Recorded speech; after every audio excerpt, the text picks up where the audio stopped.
Hi. Hi. Now, you'll remember that yesterday we uploaded a video of Daniel and the Lion's Den, and Noah showed you how to make your very own lion mask.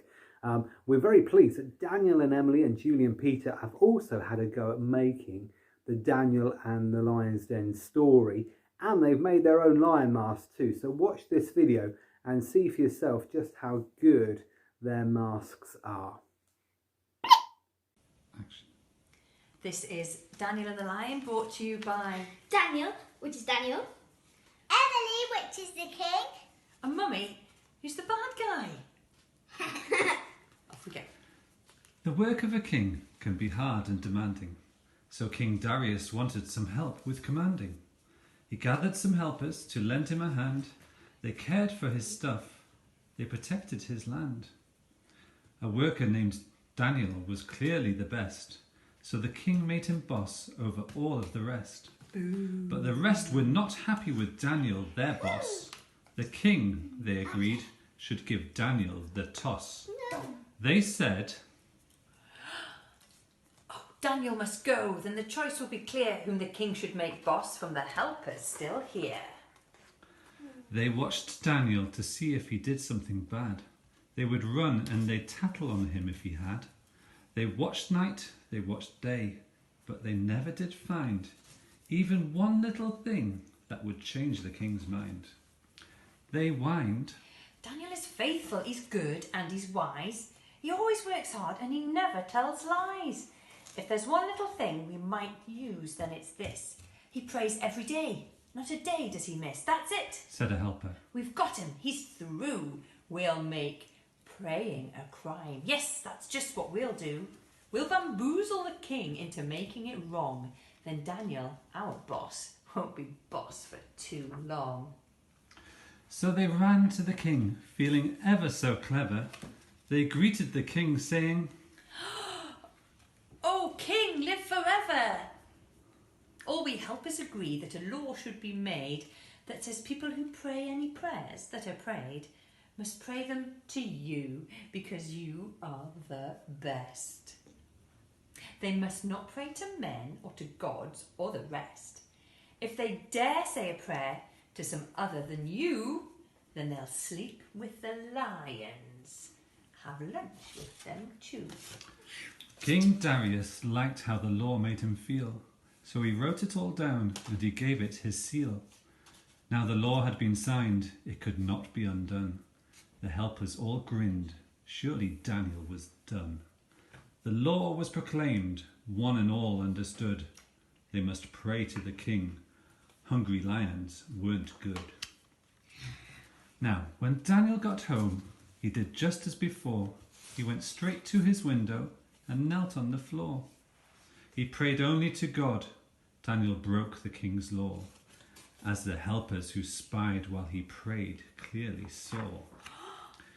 Now they questioned the king, feeling ever so clever. Can the law be undone? And the king answered, Never! they said, Daniel still prays to his God every day. He cares nothing for you or the things that you say. He must sleep with the lions. The law is quite clear. You signed it yourself. See, your seal is right here. So the king gave the order to some of his men that Daniel be thrown in the lion's dark den. He was brought to the pit, then they pitched him inside. King Darius poked in his head as he cried,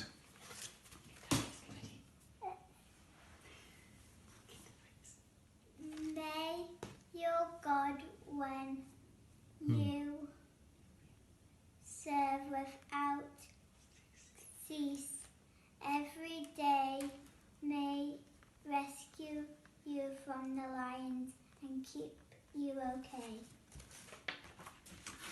Now the king was quite worried because of his hunch that the lions were hungry and Daniel was lunch. Too worried to sleep and too worried to eat. When the sun began rising, he jumped to his feet. He ran lickety-split to the den from his room. He was worried that Daniel had met with his doom.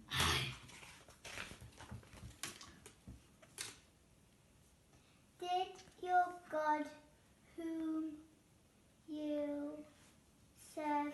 you safe, the king cried. Yes, an angel from God saved me. Daniel replied.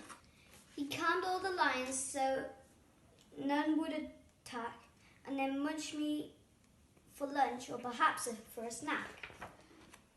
The king was delighted that Daniel was free. To his kingdom the king then declared by decree, Whenever you pray, any prayers that you pray, no matter the place or the time of the day, don't pray them to men and don't pray them to me. Just pray them to God, who let Daniel go free. He calmed all the lions. He stopped their attack. They didn't munch Daniel for lunch or a snack. The end. That was great. Well done, you guys, for a fantastic version of the story of Daniel and the Lion's Den. And I love the rhymes all the way through that. Really good. Well done. Congratulations. Hope you had fun making that. And I hope you've been making your lion masks too. Watch the video that Noah made. Make your own lion mask. And if you've made one, send us in a picture of it so we can show everybody else the mask that you've made. Noah, are we back again soon? Yep, we are. When? Saturday. Okay, and what story are we doing? Jesus riding on a donkey. Jesus riding on a donkey. So catch us again on Saturday morning, round about 10 o'clock time, for another video, another story, and some more activities for you to do. Bye!